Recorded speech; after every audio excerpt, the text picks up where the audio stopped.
Kyle was an exceptionally skilled swordsman who rose to the status of a hero after defeating the Demon King. However, that victory came at a heavy price. He lost everyone he loved just when despair seemed absolute. A mysterious crystal transports him 4 years into the past, giving him a second chance. Determined not to repeat his tragic fate, Kyle vows to become stronger than ever before. The continent of Lunders is home to two opposing factions. On one side are the races blessed by the god of light, humans, dwarves, and elves. On the other side are demons, empowered by the god of darkness. For millennia, these two forces have been locked in conflict. Peace came briefly when a benevolent demon king ascended the throne 300 years ago and ended hostilities. Over time, humans and their allies grew complacent, unprepared for the storm that was brewing. In the 5th month of the year 2826, a new demon king claimed the throne. Under his command, the demons launched a massive assault known as the Great Invasion. Kingdom after kingdom fell, and even the most powerful empire crumbled. With extinction looming, the humanoid races decided on one desperate gamble: unite their remaining strength and wage total war against the demons. While armies clashed, an elite strike team infiltrated the Demon King's castle to assassinate him. Kyle led this team, joined by his closest friend, Theron, and the elf mage Oza. During their advance, a sudden explosion split the group apart and killed most of the soldiers. Theron, badly wounded, chose to stay behind and hold off two powerful demons guarding a chained female demon. He urged Kyle and Oza to press on, even though Kyle knew his friend was making a fatal sacrifice. Kyle and Oza finally reached the throne room. Before entering, Kyle drank a concentrated dose of Roy juice to unlock his peak strength, though Oza knew it would cost him his life once its effects faded. Inside, Kyle noticed a glowing gemstone, but before he could investigate, Oza shouted a warning. An attack was coming. Dark energy orbs rained from above. Kyle blocked some with his sword, but was struck down by the rest. As a massive orb threatened to finish him, Oza cast a barrier and shielded him. The spell failed, and the orb consumed her entirely. She gave Kyle one last smile before vanishing. The Demon King descended, cloaked in overwhelming power.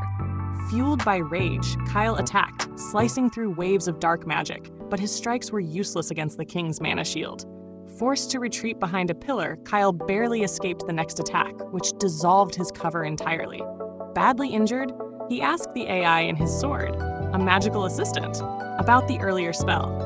The AI explained it was a top-tier, unblockable magic that erased everything in its path. Realizing he couldn't win without sacrificing himself, Kyle ordered the AI to unleash the gemstone's power.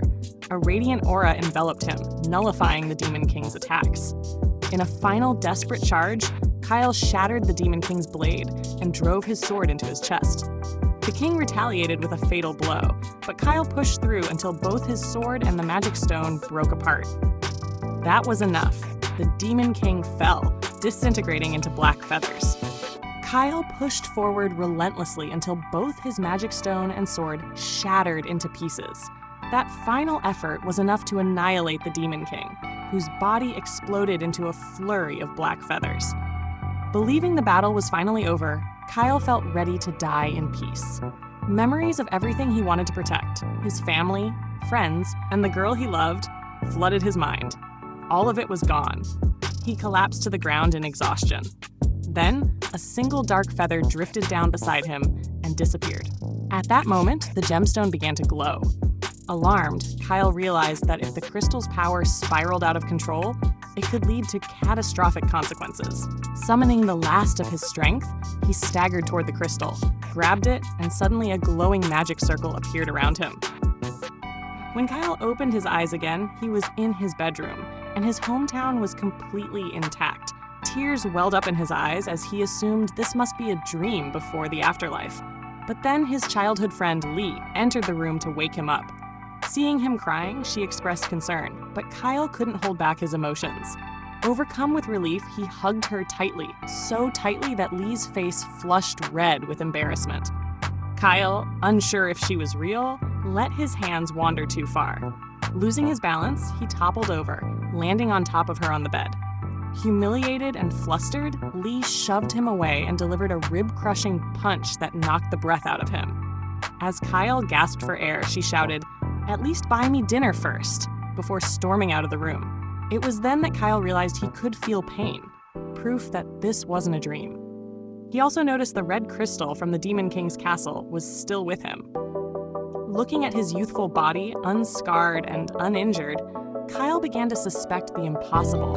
He had traveled back in time. He quickly dismissed the idea, joking to himself that if time travel existed, someone would have attended Stephen Hawking's party. Before he could dwell on it, hunger struck. On the table was a lavish spread of food, clearly cooked by Lee, since neither Kyle nor his mother could cook. Grateful and nostalgic, he devoured everything. It had been years since he tasted homemade food. Just as he finished, his best friend Theron arrived and froze in shock. "What is this? Are you training for an eating contest with Luffy?" he teased, disappointed that Kyle had eaten it all. Kyle ignored the complaint and urgently asked for today's date. When Theron said it was the 5th month of 2823, Kyle panicked.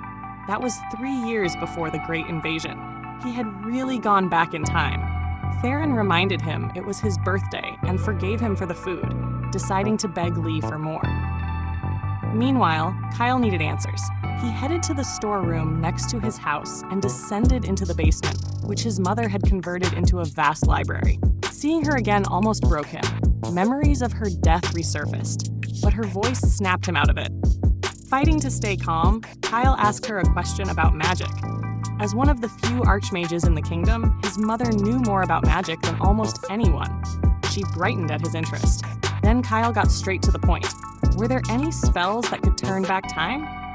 She replied that such magic existed, but the mana required was so immense that casting it was virtually impossible. His mother explained that even the most powerful mage in history couldn't reverse time by even a single second.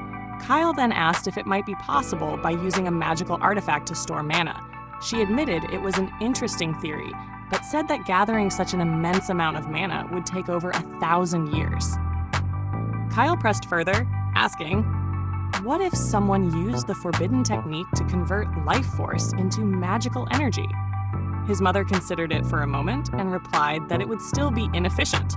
According to her calculations, at least half of the continent's population would need to be sacrificed.